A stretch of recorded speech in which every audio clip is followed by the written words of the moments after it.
Hey, good morning. Welcome to Mentor Monday. Today is Monday, May 7th, 2018.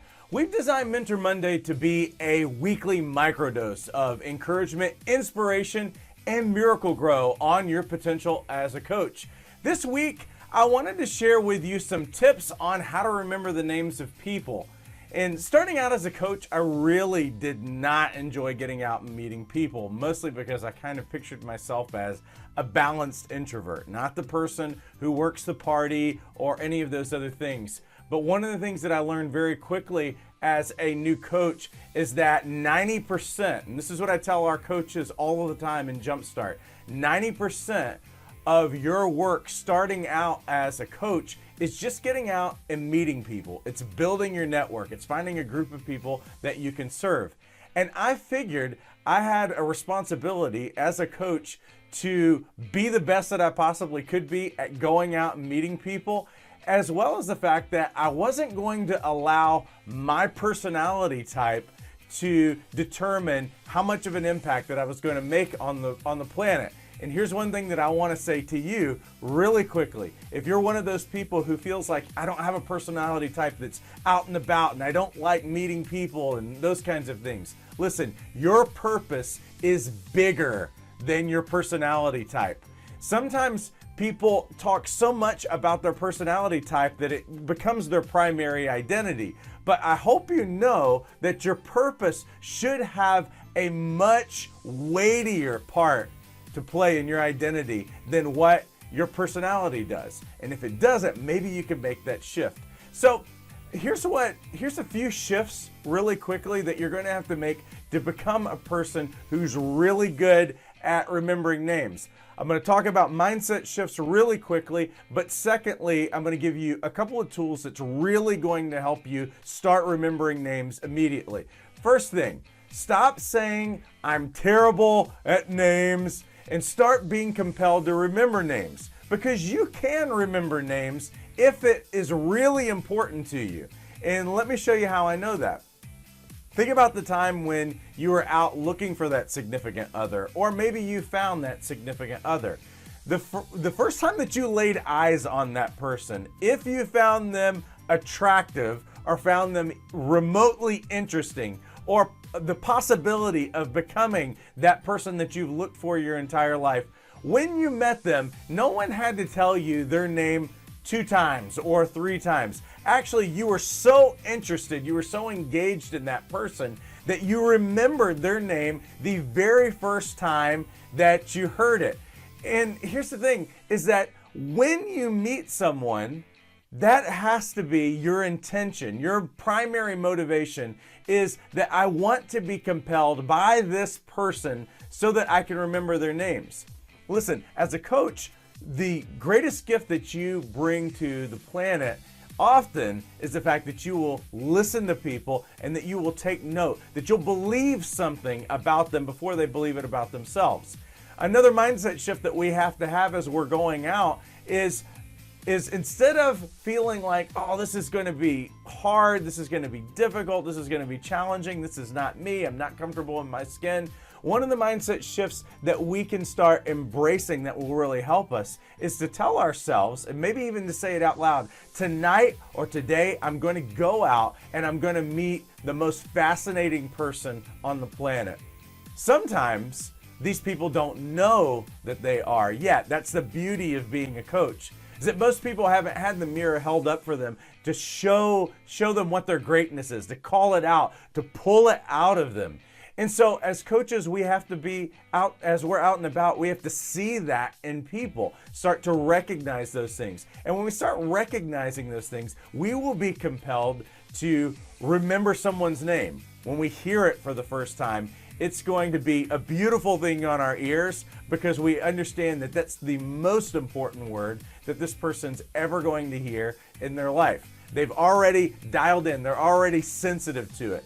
Like if you're sitting in a coffee shop, or if you're sitting in any kind of a busy place and you are dialed into an important conversation, if someone just says a word that rhymes with your name, it will snap you out of that moment and you'll start looking around. Why? Because we are dialed in our whole lives. We've heard that name. It's the most important name. And if you can be that kind of person who is compelled, looking for that individual, that fascinating individual, and compelled to actually start remembering their names, then you will be someone that they associate with someone who matters. Someone who, first of all, they mattered to you, and so now you will begin to be someone who matters to them. So what are the tools? What are the tools that really quickly will help you remember names a lot better? Well, here's the first tool.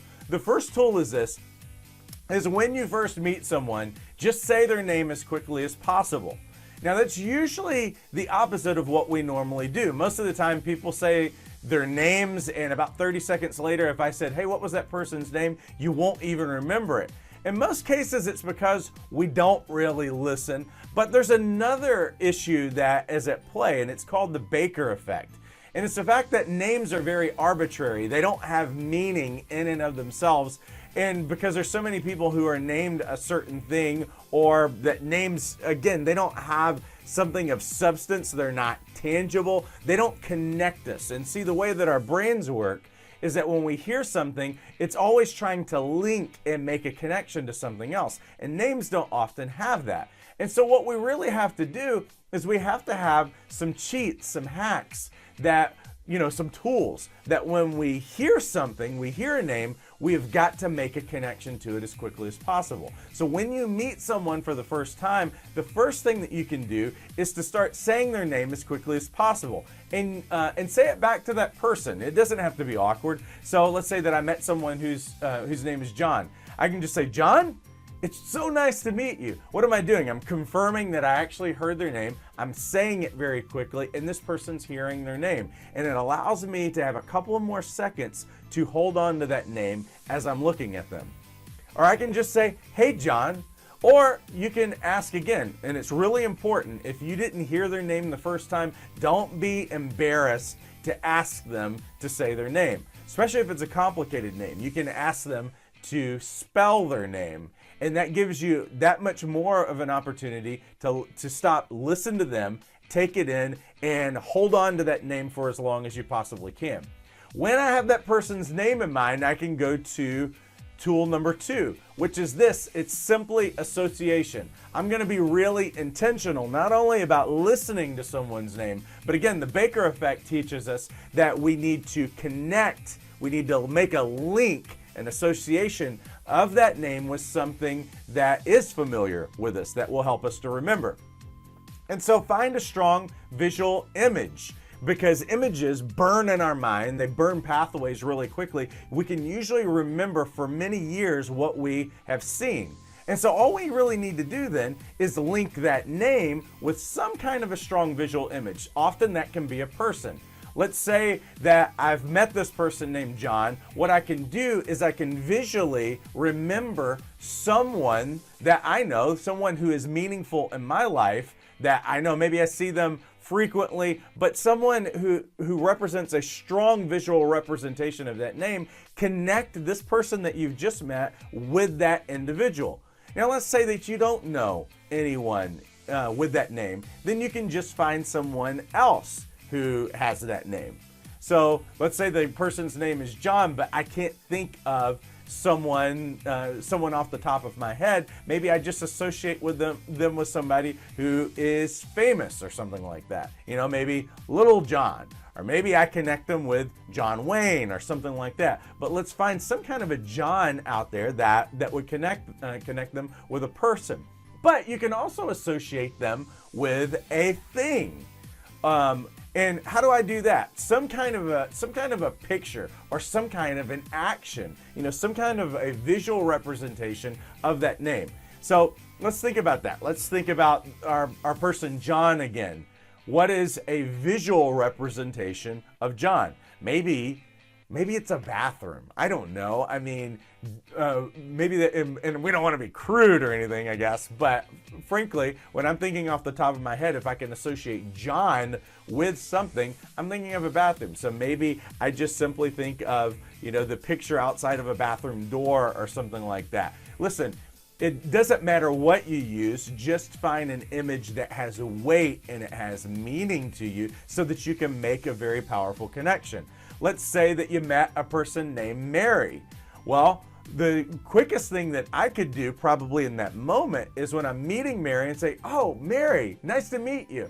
And when I shake hands with Mary, I want to picture her dressed up as a bride and connect it with the word Mary, M-A-R-R-Y. But what it does is it makes a connection. Now, from now on, whenever I look at her, maybe before I'll recall her name, I'll recall the visual representation of her, and I'll think of her again as a person dressed up as a bride, and it will forever cement that name and that connection with her.